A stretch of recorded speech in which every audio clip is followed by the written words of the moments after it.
Well, ladies and gentlemen, a very good morning once again, and welcome to the Grand Salon on this beautiful, relaxing sea day here on your Seabourn sojourn.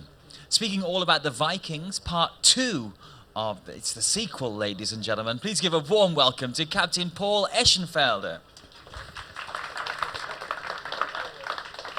Good morning, everybody. Thanks for joining us this morning. It's another beautiful day, a great day at sea today. So we're going to talk about some sea adventures here for you from the Seabourn sojourn in this region. We're going to talk about the Vikings, and it's going to be part 2. You noticed yesterday we talked about history and culture of the Vikings and how that culture got to be that way. The audience was a little thin yesterday. Today we're going to talk about blood and guts, and I see there's a lot more of you here. So I think see what you're up to. So yesterday when we talked about Vikings, what did we discuss? We talked about what the Vikings really were like up in Scandinavia. Here we have this postage stamp from the Faroe Islands, and they depicted a typical Viking scene in the Middle Ages. The Viking era we knew was the 8th, 9th, and 10th centuries and on into the 11th centuries a bit. And here we see this bucolic farm scene. Well, this was really what the Viking era was about. Most of the Vikings were farmers. Now, that's not to say they farmed exclusively, because some of the Vikings had dual roles, and we'll see that a lot in the Viking culture. For instance, one very famous Viking raider was an enterprising fellow. He would get his barley crop in first thing in the spring. As soon as he could possibly plant, he would plant his crop. As soon as his crop was in, he'd go raiding, and then he'd stay gone long enough for the crop to get up and mature, and he'd come home in time to harvest his crop, and then when he got his crop into the barn, he'd turn around and go raiding again. But farming was a very important feature for the Vikings. We also know that we associate with the Vikings those long ships, and we talked about the long ships yesterday and how they were constructed and why they were so great for the Viking use. They were shallow draft, were close to shore. They were clinker built, so they were very strong, and they were very flexible for the North Sea. They were excellent vessels for them. And we see that the Danes today have built some of those same vessels. For instance, here we see the Sea Stallion. It sailed all around the North Sea based upon the same design and the same build. And we see that they used historical archaeology to prove that, in fact, the Vikings did what we suspected that they did in building their vessels and in moving around all of Europe. So let's talk a little bit, take the next step, and talk about what the Vikings did when they moved all around Europe. We know when they went visiting other people, the Viking culture pretty much said it was yours if you can take it and if you can hold it. So if you want to go raid a nearby village, even up and down the coast, if they have some booty that you might be interested in, you were certainly free to do that. People were free to defend themselves, so they obviously went out heavily armed. They had a full suite of swords that they smelted and made in Scandinavia themselves. Now, they liked the steel down to the south in southern Europe better than what they could smelt in Scandinavia, but they were well armed.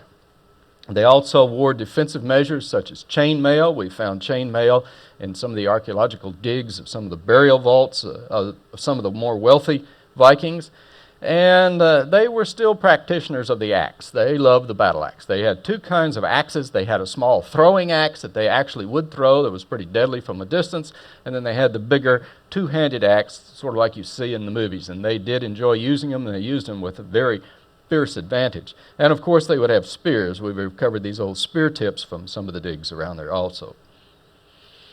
They weren't completely aggressive. They were defensive from time to time. They all would have the wooden shields that they would use. And of course we see here that the wooden shields are placed on when they're rowing up a stream. They would be placed in a defensive measure to keep arrows from flying into the boat when they're moving through an area where people would be opposing them. And what about armament on board? Well, here we have one of the academics that studied the Vikings a lot, and he said for a crew of 60 on what would be a very large, long ship, they would be very heavily armed. For instance, they would bring 34 bows with 48 arrows per bow, 80 swords, 60 light axes, 30 battle axes, 160 spears, as well as slings and throwing stones. And for defense, they would have 20 sets of chainmail, 20 helmets, 60 sets of leather armor, 60 leather hoods, 80 round shields, as well as shin and wrist guards. As you can imagine, with this much armor on board, with this much armaments on board, they would have a fellow on board the ship that was the quartermaster, and he was in charge of all the weapons. And woe be to him if he lost any weapons over the side, or they sailed without having all their weapons on board. It would go very, very hard on him.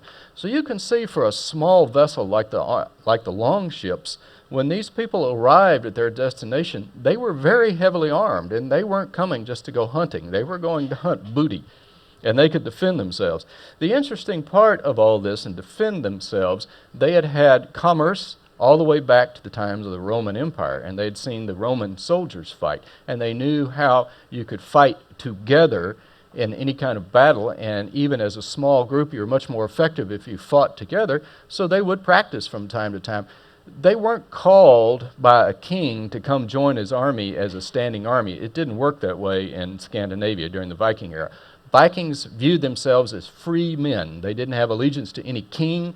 They might follow their jarl or their head man from their community. The communities tended to be small. The communities would probably be interrelated in some kind or another. The jarl might be my uncle or my mother's brother's uncle or something of that nature. So they all knew each other fairly well. They worked together.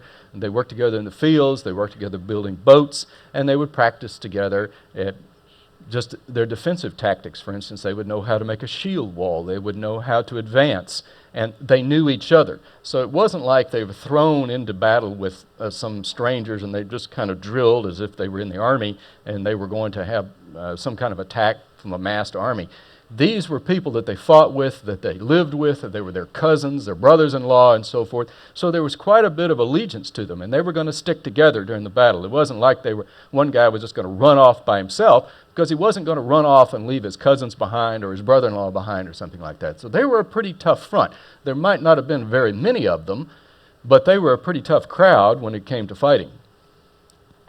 And boy, fight they did. And travel they did too. We can see from this map that they traveled all over Europe, from way out in Eastern Europe all the way out to the British Isles, Ireland, Iceland, and on into Greenland. So let's talk a little bit about where they went and what they did.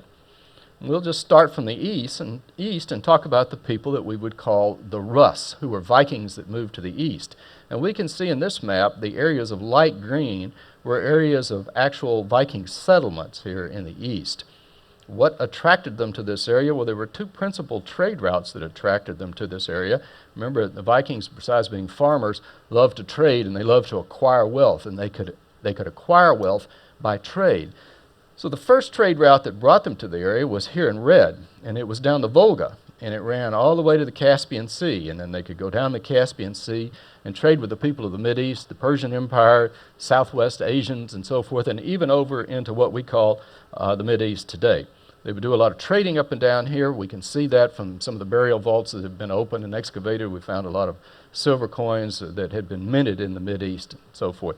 But that trade route kind of fell into disuse after the second trade route over here into the Black Sea was opened down the Dnieper River all the way to Constantinople, because it began what they called the trade with the Greeks.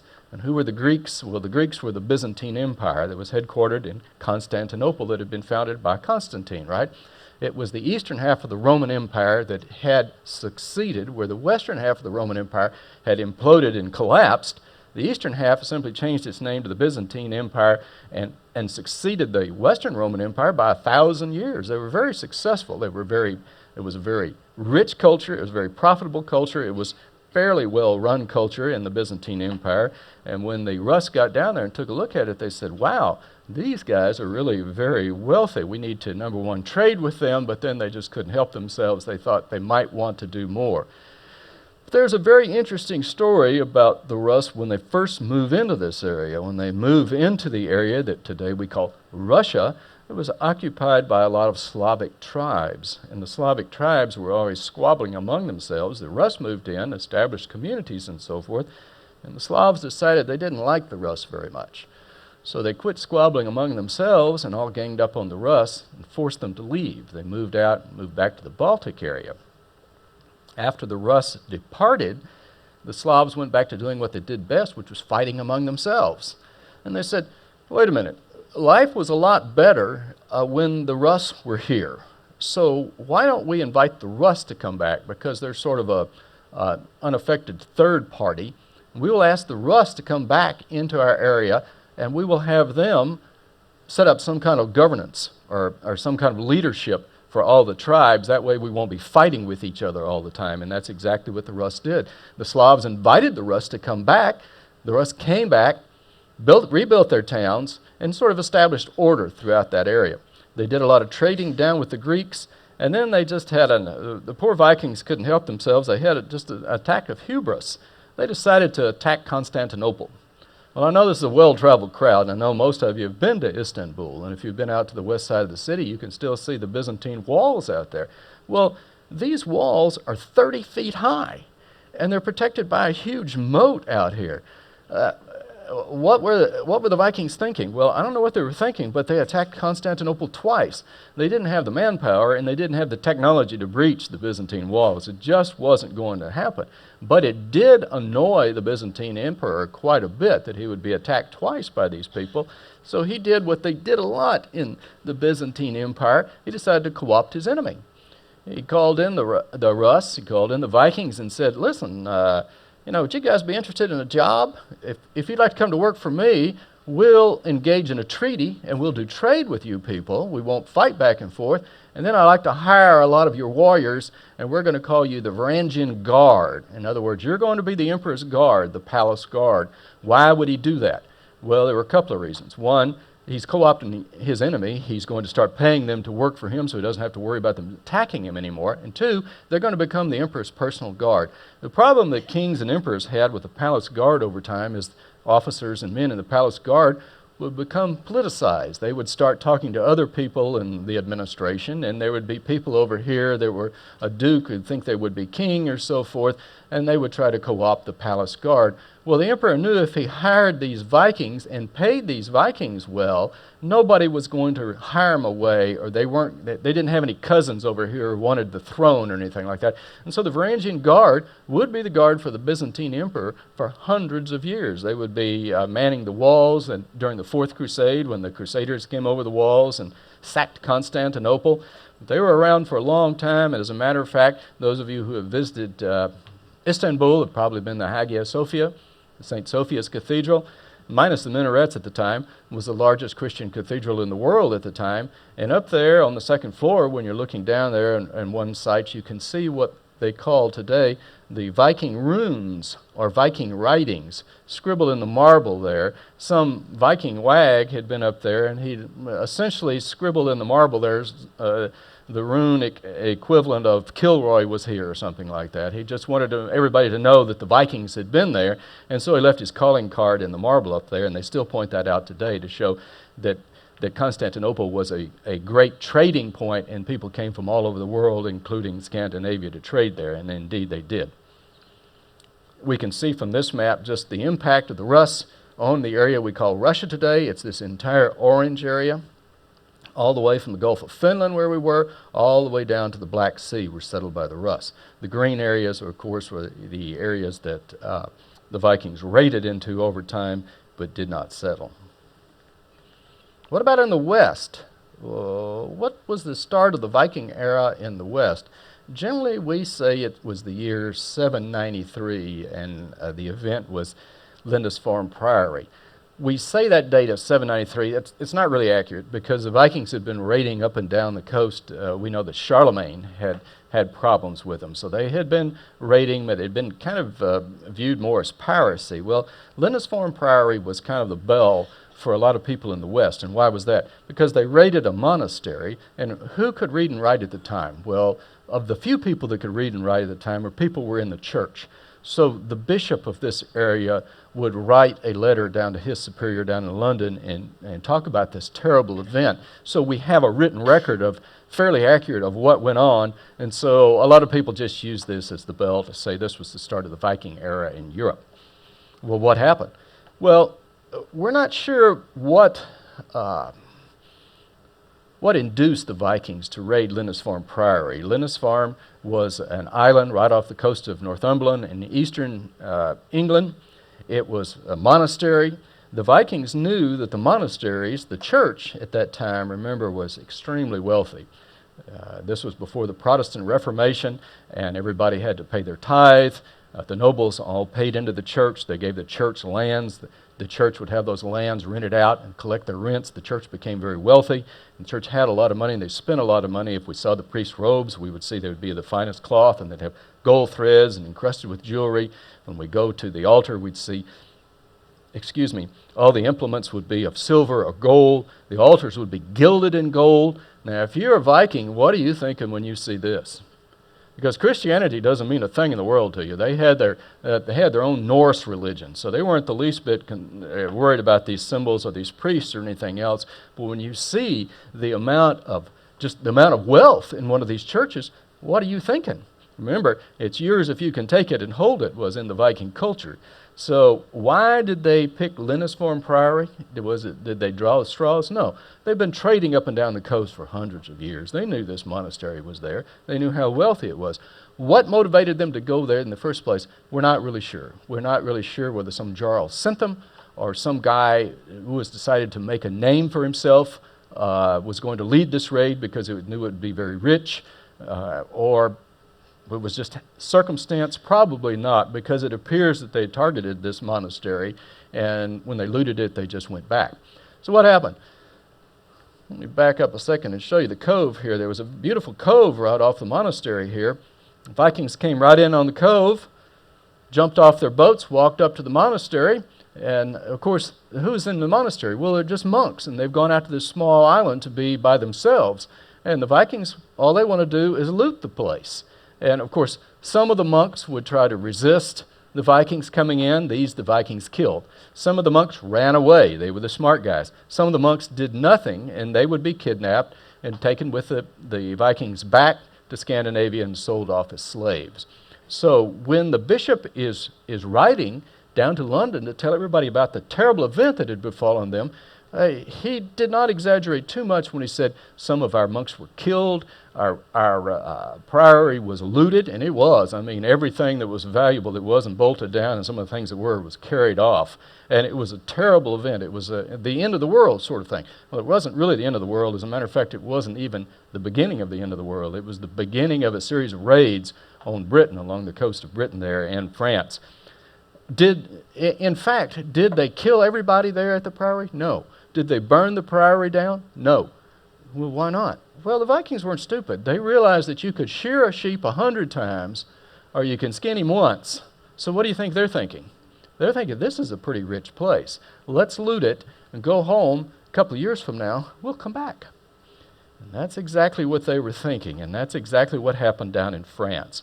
We can see that France is a beautiful, beautiful country. It's got a great river system, and the Vikings would exploit this river system completely during the 9th and 10th centuries. You can see the brown arrows were all Viking raids, and the small print, and we won't read all that to you, showed the years of the Viking raids and excursions. And remember those shallow, sort of flat-bottom, ocean-going boats? Well, they were also real good river boats. They would go way up these rivers, and the Vikings weren't afraid of anybody. They would go up until they were stopped, and usually they weren't stopped. So they would just go up to whatever their destination was that hadn't been looted before, and they'd loot this place and go away.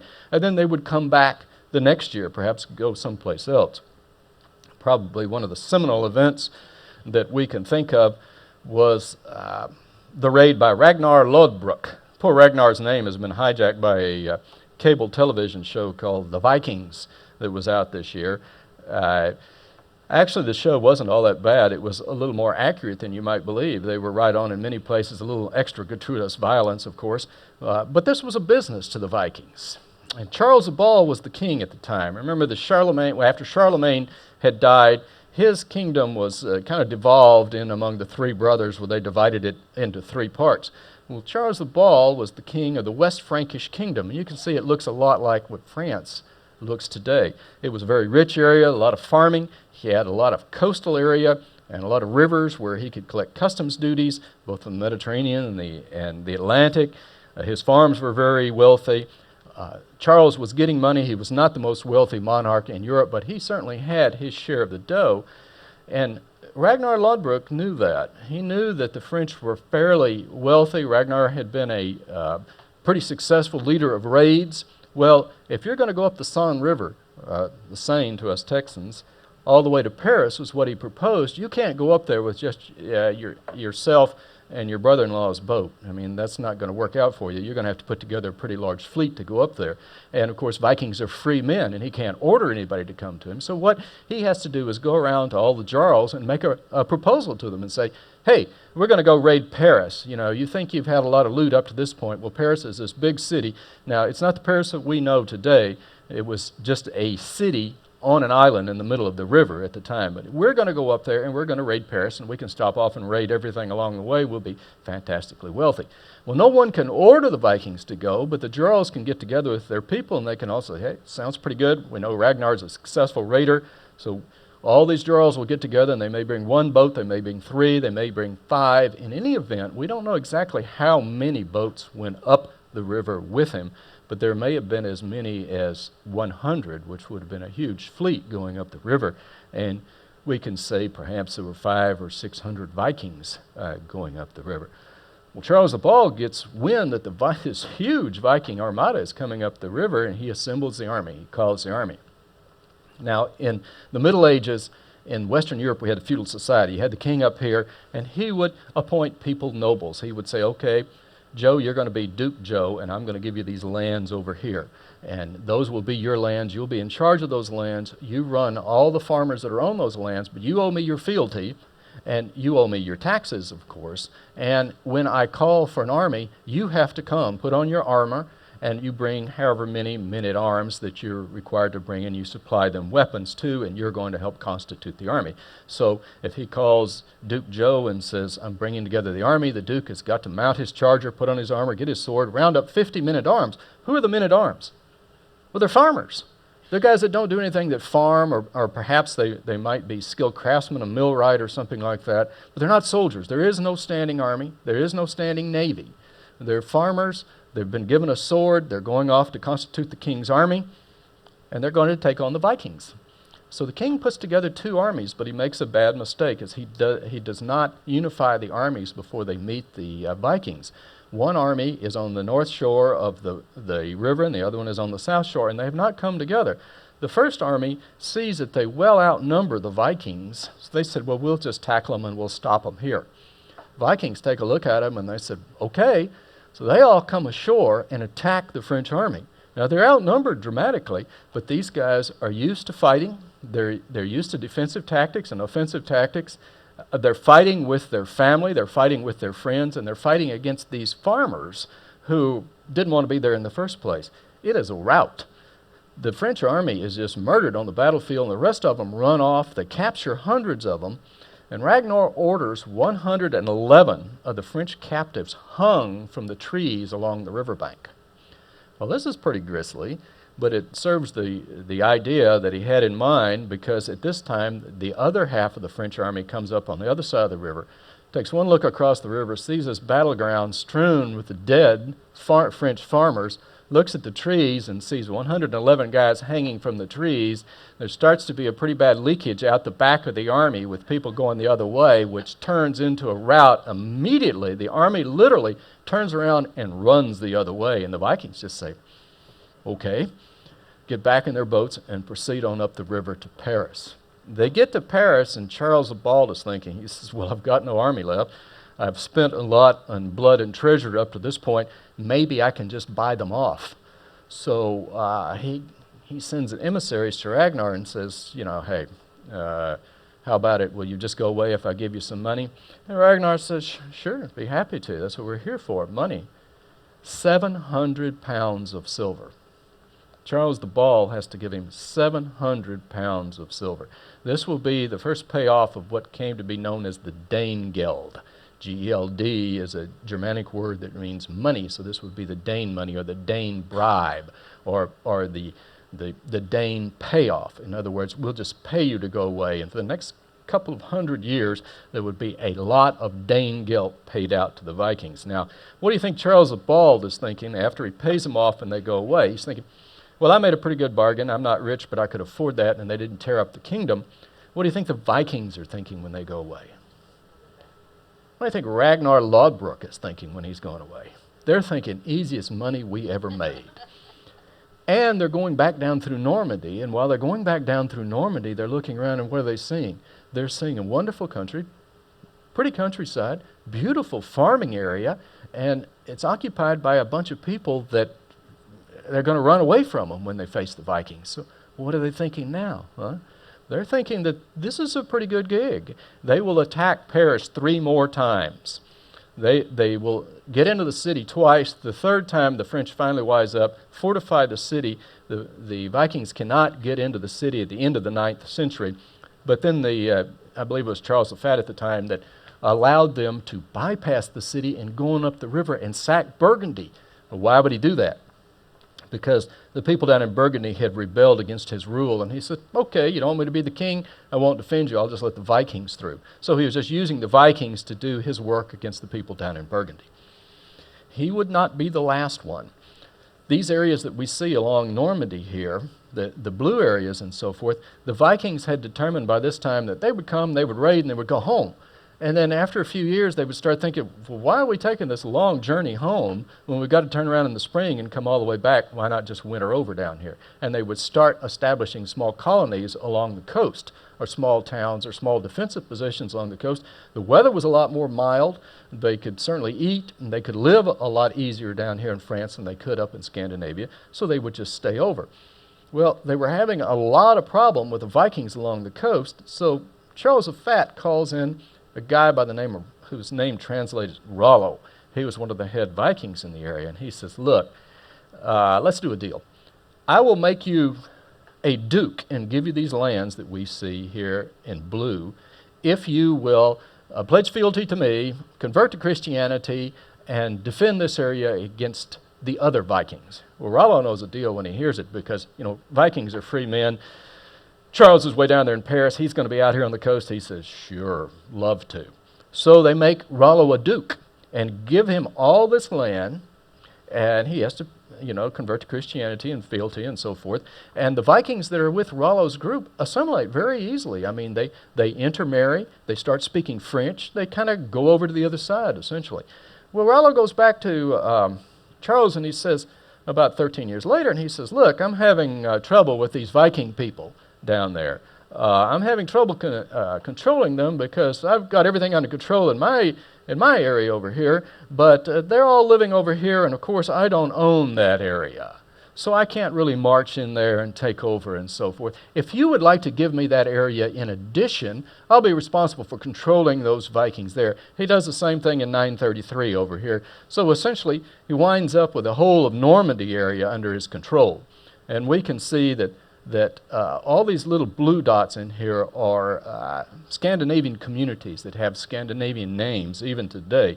So we can see the influence of the Vikings throughout the area of Normandy. As a matter of fact, on this map, we can see a little more clearly the bright red areas are areas with large Norse-type names, Danish or Norse names in the area still today, surnames and names of towns and so forth. So you can see what a tremendous impact all the way across the south side of the English Channel the Vikings had on France. They essentially took over the coast out there.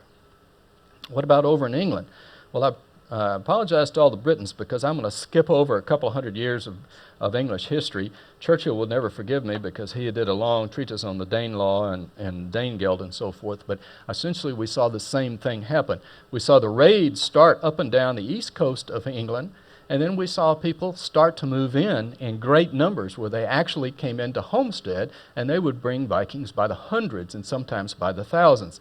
They would fight with the local British people, the English people, but the problem with the English is they didn't have a standing navy, they didn't have a standing army, and they didn't have any kind of unified command. This whole area would be ruled by 3 or 4 different guys who would say they were the king, and they had been so busy fighting back and forth among themselves they couldn't put forward a unified front against the Vikings until it was too late, and the Vikings would push well inland.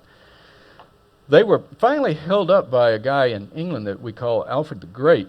And of course, he is celebrated in England today as the guy that defeated the Vikings. Well, let's define our terms. What does defeat mean?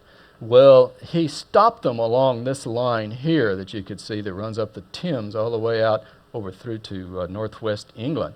And that's sort of the line that he stopped them at. Does that mean that Alfred pushed them out of England? No, he didn't.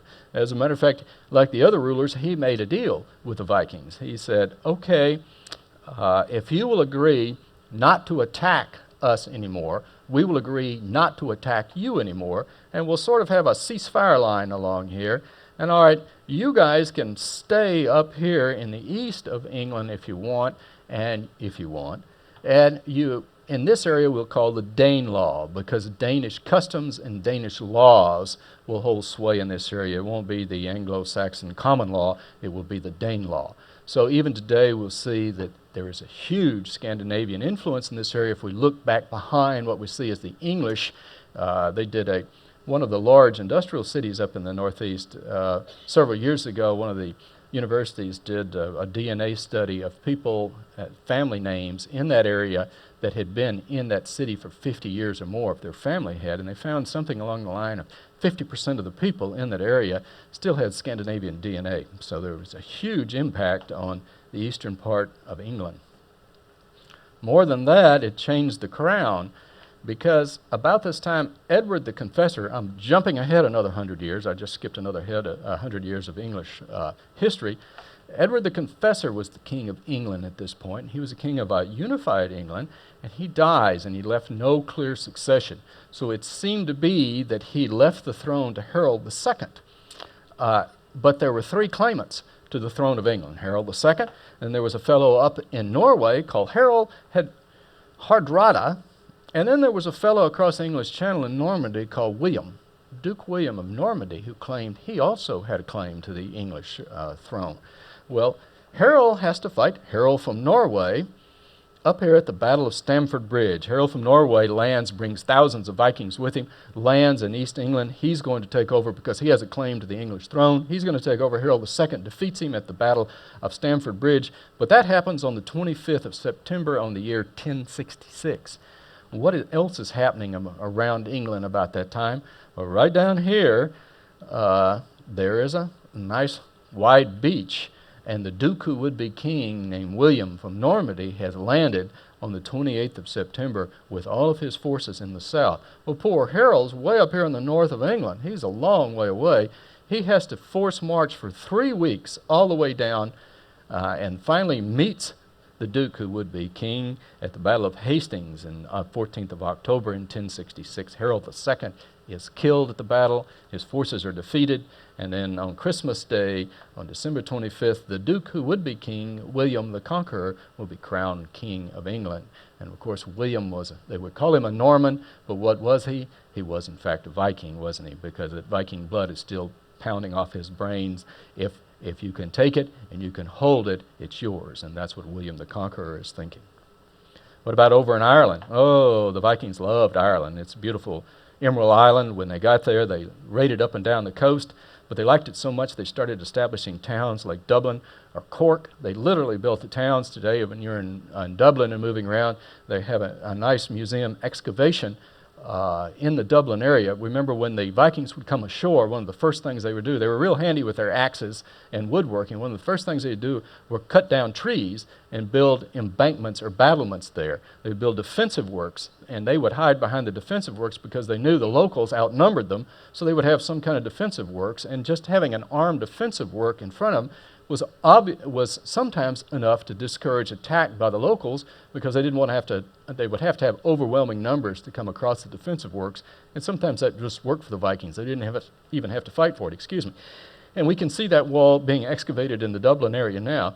A lot of the pilings were underwater, they were under the mud, so they didn't oxidize. So it's a pretty interesting exhibit. You can see the Viking event there. My mother used to tell me that her family was Scots-Irish, and back when I had hair and it wasn't gray, she used to tell me that those red highlights in your temples, they're from your Irish ancestors. Well, I'd have to tell my mother today, after doing some research, they might have been my Irish ancestors, but I think they were Vikings too who came into this area.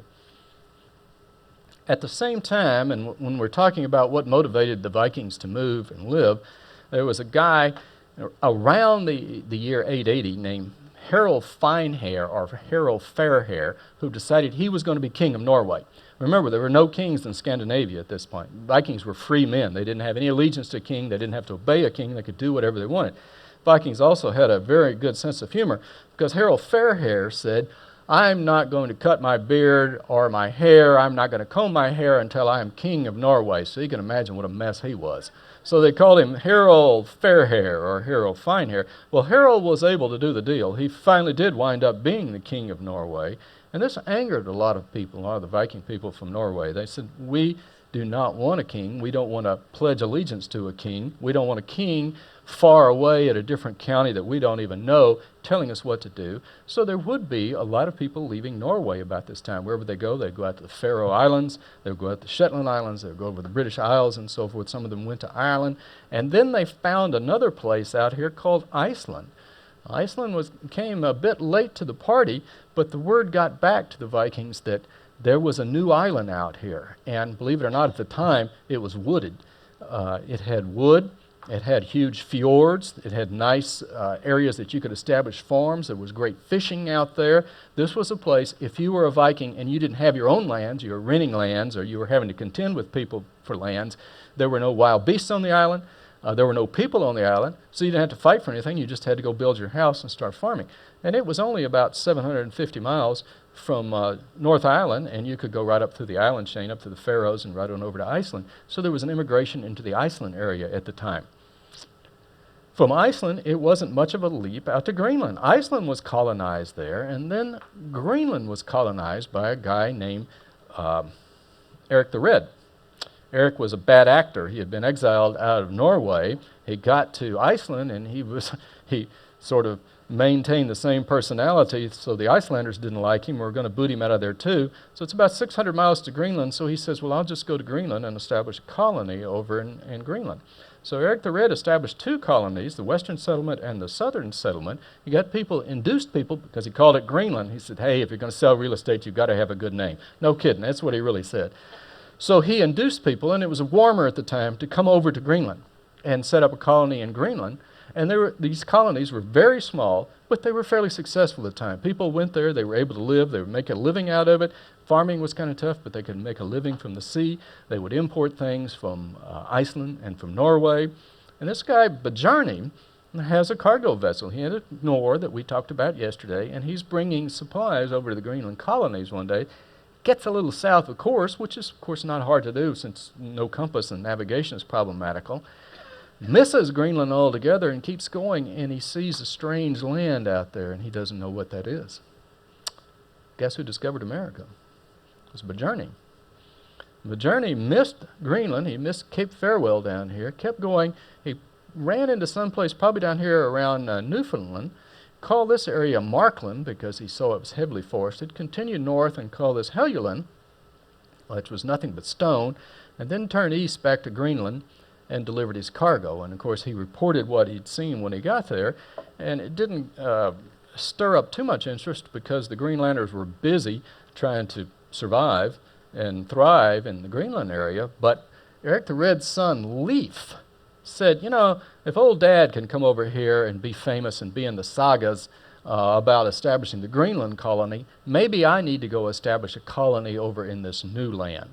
So Leif buys Bjarni's boat from him, assembles Bjarni's crew and said, come on, we're going to go exploring, we're going to establish a colony in the new land. So the red line that we see here is Leif's voyage. Sure enough, he goes back to Helluland, recreates Bjarni's journey, goes back to Helluland, finds out this is no good, goes down to Labrador and discovers an area that he calls Vinland, or Vineland. And how do we know they were there? Because Parks Canada has done a real good job on a site up in the very north end of Newfoundland excavating this site, and they found what is a very small Viking village that looks just like you would see in Iceland, looks just like you would see back in Scandinavia. It was very small. It probably was not a village. It was more like a repair station for ships. When they would come in, they would repair them, and they would move on down to the south. So we could talk for the next hour about the Viking adventures in North America. They called it Vinland or Vineland, because when they got there, it was summertime, of course, and they found vines that had berries on them, and they could make wine out of the berries, so they were very happy.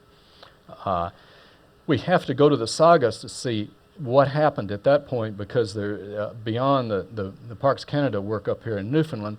There's not much in the way of any kind of archaeological record down here, and you've got to sit down and read the sagas and try to. And the sagas, of course, are not historical documents; they get embellished a bit, but there is a grain of truth in them. So they try to describe areas where they go, and so today academics will sit down and say, well, he must have been talking about Nova Scotia, and everybody else will say, well, no, actually he was talking about Long Island in New York. So where did they go? We're not sure. But if Greenland was the frontier, and it was the frontier, they were hanging on by their toenails in Greenland, well then Vinland, or North America, was well out past the frontier. And there were a couple expeditions that would go out to Vinland, set up villages, but it was just too far. They couldn't get the supplies from Greenland. Greenland couldn't get the supplies from Iceland. And then they ran into the indigenous Americans that had gotten there 20,000 years before them, and they didn't get along real well with them. And I don't care how tough you are as a Viking, when you're outnumbered 10,000 to 1, it's just not going to work out for you. And so they contended with a Native American people. The winters were tough, they didn't have the supplies, and so they kind of literally folded up their tents and went back to Iceland. But that's not the end of the story of the spread of the Vikings, because then a couple of hundred years later, this fellow came on the scene. What has Christopher Columbus got to do with the Vikings? Well, Columbus was working in Portugal, as I'm sure you knew. He married a gal from Madeira. Her grandfather had been the Governor General of Madeira. He spent a lot of time in Madeira, had been out to the Azores. He'd been over all the Portuguese trade routes. And remember, this is the age of exploration for the Portuguese, right?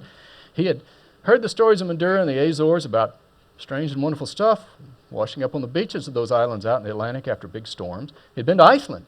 And why would he go to Iceland? Iceland had a great fishery, and they were big in the stockfish trade. Salt fish was a huge product in Europe. So he had gone up there to pick up cargoes of salt fish, and undoubtedly in the evenings, sitting around the fire, smoking and drinking ale, he had heard the sagas from the Icelanders. And the sagas were about this Greenland place, and that colony had disappeared several hundred years before, just disappeared. And he'd heard about the Viking adventures to Markland and Helluland and so on and so forth, and he knew there was something out there. He also knew the Portuguese were trying very hard to get around Africa, to get to India, and to get to China. And he's thinking, well, we know there's something out there. We know it's got people on there. We know those people didn't welcome the Vikings. I wonder. So by the time he gets to the court of Isabella and Ferdinand, he's got a plan in mind. He's got his own idea of how far it is to wherever he's going out there. And he also knows for a fact, the world's not flat. I'm not going to fall off out there, is he? He knows the Vikings have been out over there. He knows the Portuguese have certainly sailed around a lot. So he's got the idea that he can go west. He can find something. He can find Cathay. He can find India. He can find something if he goes out there, because he's heard it in the sagas. Well, what happened to the Viking peoples about the same time? Where did they go? What happened to all these raiders? Well, a couple of things happened to them. One, just like Harald Finehair came around and said, I'm going to be king of Norway, people began to emerge that said, we want to be leaders of nations. We want to have kingdoms here, and people are going to have to pay fealty to us. So if you're the leader of a nation, you can't have all these guys running around and attacking France or England or other places, because people will believe that you as the king have sent them, and that's an act of war. So you've got to curb these people. And two, Christianity came in. Christianity spread up into Scandinavia, and of course, as you can imagine, the Christian church frowned very severely on all this raiding and looting, and especially raiding the churches and so forth. So what we find is that there was a turn away from the outward approach of the Vikings back to sort of nation building at home and building up their farms and what they have today. So does that mean the Vikings went away? No, the Vikings didn't go away. As a matter of fact, you're going to see some at 7 o'clock in the morning when you step off the brow. All of that country of Denmark all has that Viking DNA, but they just have a different culture today.